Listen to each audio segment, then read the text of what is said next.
여러분, 배우자 불륜 의심되면 어디부터 확인하세요? 회사? 핸드폰? 아닙니다. 요즘은 전혀 다른 곳에서 시작돼요. 안녕하세요. 이혼 전문 변호사 이효재입니다. 여러분, 불륜 이야기하면 이렇게 생각하시는 분들 많아요. 특별한 사람들 얘기 아니야. 우리 집은 그런 환경 아닌데. 근데요, 제가 13년 넘게 상담하면서 느낀 거 딱 하나예요. 요즘 불륜은 의심 안 해도 될 것 같은 그런 장소에서 가장 많이 시작됩니다. 야근이 많고 회식이 자주 있는 회사, 주말마다 모이고 카풀도 하고 뒤풀이도 하는 그런 취미 모임, 시도 때도 없이 핸드폰만 주구장창 들여다보는 메신저, 다들 너무 일상이라서 경계 자체를 안 해요. 의심할 만한 행동은 없는데 왜 자꾸 어떤 장소나 모임 같은 게 마음에 걸린다, 이런 느낌이 들면 약간 좀 이미 늦은 겁니다. 그 질문 진짜 많이 받아요. 그리고 결론부터 말하면 그 느낌이 거의 맞아요. 불륜은 증거가 먼저 나오는 게 아니라 찝찝함이 먼저 생겨요. 요즘 저 모임을 왜 이렇게 열심히 가지? 왜 저 사람 얘기만 나오면 말이 많아지지? 왜 거기 다녀온 날은 꼭 핸드폰을 들고 화장실을 가지? 이게 다 불륜이 시작되는 장소에서 사람이 변할 때 나타내는 신호들이에요. 그래서 오늘은 제가 상담하면서 정말 지겹도록 반복해서 본 대한민국 불륜 성지 탑3 이걸 말씀드릴 겁니다. 여기서 말하는 성지는 유흥가가 아니에요. 모텔촌도 아니에요. 오히려 거긴 절대 아닐 것 같은데 그런 곳들이에요. 이 영상 보시면서 불안해지셨다면 그건 예민해서가 아니라 지금까지 너무 정상적으로 살아오셨기 때문이에요. 어디서부터 무너지기 시작했는지 불륜 성지 3위부터 바로 보겠습니다. 그리고 세 가지 장소 안에 안 들어가 있더라도 댓글로 여러분들이 알고 있는 불륜 장소 공유해 주시면 지금 고통받고 계시는 다른 분들에게 도움될 수 있겠죠? 댓글로도 많이 알려주시기 바랍니다.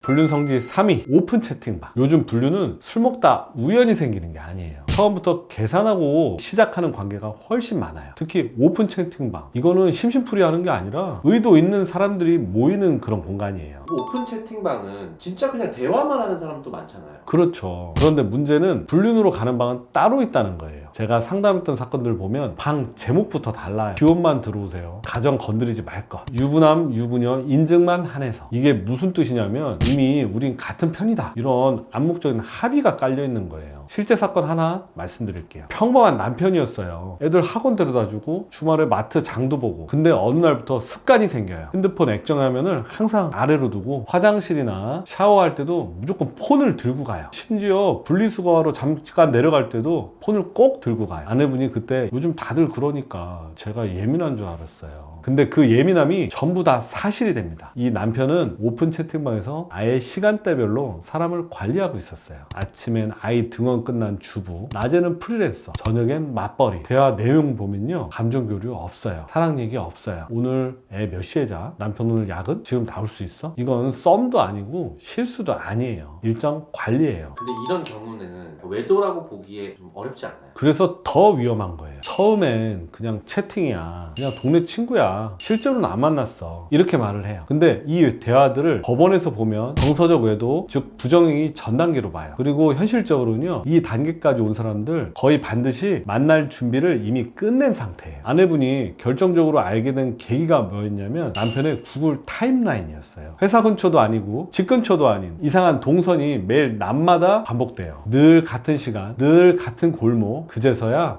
이 사람이 심심해서 채팅만 한 게 아니구나, 이걸 알게 됐어요. 오픈 채팅방 불륜이 제일 무서운 이유는 들킬 때까지 너무 오래 걸린다는 거예요. 그리고 들켰을 때는 이미 감정이든 행동이든 되돌리기 힘든 지점까지 와 있어요. 그래서 제가 항상 이렇게 말해요. 갑자기 혼자 있는 시간이 늘었는데 그 시간이 전부 휴대폰 안으로 들어가 있다. 그건 그냥 습관이 아니라 이미 다른 세계를 하나 만들어 놓은 상태예요. 불륜 성지 2위, 취미 모임. 이건 진짜 아이러니한데요, 가정을 지키겠다고 시작한 취미가 가정을 가장 많이 무너뜨려요. 운동하겠다고, 사람 좀 만나겠다고 밖으로 나가는 그 순간부터 사람은 완전히 다른 얼굴을 꺼내놓기 시작해요. 근데 약간 취미 모임은 한두 명이서 하는 게 아니고 여러 명이서 같이 어울리는 거잖아요. 근데 그렇게까지 위험할까요? 그래서 더 위험해요. 취미 모임의 핵심은 명분이에요. 회사도 아니고 집도 아니고 누가 뭐라 할 이유가 없는 공간. 그래서 여기서 제일 많이 나오는 말이 다 같이 있는 자리야. 이 말은 사건이 터지고 나면 거의 다 나와요. 실제 사건 하나 말씀드릴게요. 남편이 건강 때문에 주 3회 새벽 테니스를 시작했어요. 아내분도 처음엔 좋아했어요. 근데 이상한 게 하나씩 생겨요. 테니스 하러 가는데 왜 향수를 뿌리지? 옷을 왜 매번 저렇게 차려입고 나가지? 왜 끝나면 바로 안 들어오지? 남편 말은 늘 같아요. 끝나고 커피 한잔 했어. 사람들끼리 수다 좀 떨었어. 문제는 그 사람들이 점점 한 사람으로 고정되는 거예요. 그리고 또 중요한 거, 같은 동네, 같은 시간, 같은 차, 카풀이에요. 처음에는 기름값 아끼려고. 어차피 가는 길이잖아. 근데 카풀이라는 게요, 밀폐된 공간이에요. 새벽이고 아직 하루가 또 시작되기 전이고, 집에서는 부모, 배우자 한 사람이, 거기서는 그냥 남자, 여자예요. 아내분이 알게 된 계기가 뭐였냐면 블랙박스였어요. 음악 소리보다 대화가 더 또렷하게 남아있었던 거예요. 집에서는 전혀 안 하던 방식의 말투, 상대방에 대한 어떤 칭찬이나 좀 야릇한 분위기, 이건 다른 사람은 몰라도 당사자가 들으면 바로 알잖아요. 그렇게 한번 의심이 시작되면서 확신으로 바뀐 거예요. 취미 모임에서 하는 불륜의 특징은 행동보다 거짓말이 먼저 많이 늘어난다는 거예요. 끝나는 시간이 흐려지고 누구 만났는지 말 안 하고 사진 찍던 것도 안 찍어요. 그리고 결정적으로 아내가 따라오려고 하면 그때부터 싫어해요.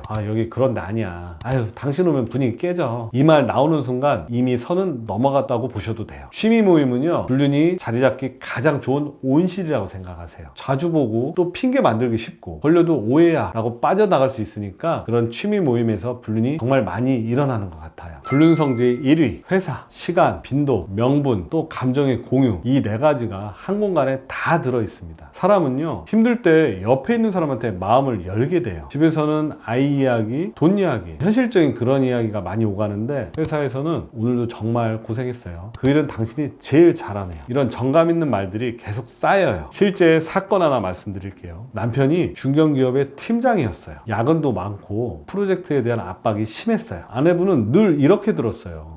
이번 주 진짜 바빠. 윗선에서 난리야 난리. 근데 어느 순간부터 야근이 특정 요일로 고정이 돼요. 그리고 항상 같은 직원 이름이 자주 나와요. 오늘은 누구씨랑 마무리 좀 하고 올게. 여기서 중요한 건 그 이름을 너무 자연스럽게 말한다는 거예요. 숨기지 않아요. 이게 회사 불륜의 특징이에요. 아내가 의심하기 시작한 계기는 회식이었어요. 원래 회식 싫어하던 사람이 갑자기 빠지질 않아요. 옷도 달라지고 표정도 달라지고 집에 와서도 계속 핸드폰을 봐요. 그런데 메시지는 또 없어요. 왜냐하면 회사 메신저로만 했거든요. 이게 진짜 무서운 포인트예요. 회사 불륜은 증거가 회사 안에만 있어요. 카톡도 없고 문자도 없고 통화 기록도 없어요. 대신 같은 층, 같은 회의실, 같은 야근, 그리고 출장이 불륜으로 바뀌는 순간은 딱 하나예요. 굳이 둘이 갈 필요가 없을 때, 하루면 끝날 일을 1박으로 늘리고 근처에 다른 직원이 있는데도 둘이 움직여요. 하지만 아내분이 확인한 건 호텔 영수증이었어요. 싱글룸도 아니고 트윈도 아닌 더블. 이때 남편이 한 말, 회사에서 잡아준 거야. 여러분, 회사에서 직원 숙소를 더블로 잡아주진 않아요. 회사 불륜의 무서운 점은요, 이게 사랑처럼 포장된다는 거예요. 나를 이해해주는 사람, 집에서는 못 받는 존중. 그래서 더 깊이 빠져요. 그리고 들키면 제일 먼저 나오는 말, 우린 감정뿐이었어. 근데 법적으로는요, 그 감정도 부정행위예요. 회사 불륜은 우연이 아니라 환경이에요. 하루 8시간 이상 같이 있는 관계는 감정이 생기지 않는 게 오히려 이상할 수도 있어요.